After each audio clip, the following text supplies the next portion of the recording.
అందరికీ praise the lord. గొప్ప దైవజనుడు సహోదరుడు భక్సింగ్ గారిచే చెప్పబడినటువంటి దైవ మర్మములు, బేతనియా యొక్క మర్మములు.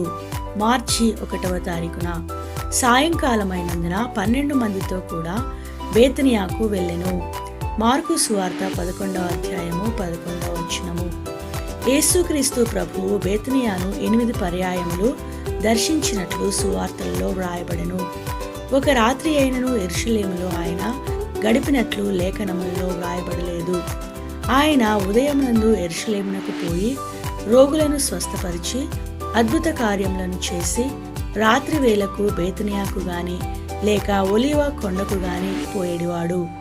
ఒలీవ కొండ బేతనియాకు ప్రక్కననున్నది.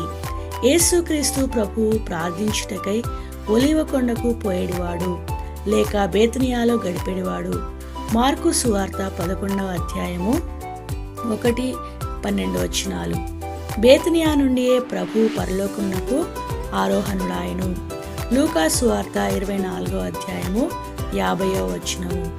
ఈ సంఘటనల ద్వారా ప్రభువు తన శిష్యులకు బేతనియా విషయమై నేర్పించవలసిన ప్రత్యేక పాఠములు గలవని రుజువు అవుచున్నది.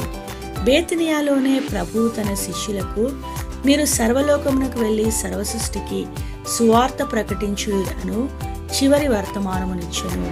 దేవుడి కొన్ని మాటలను దీవించి ఆశీర్వదించునుగాక. ఆమేన్.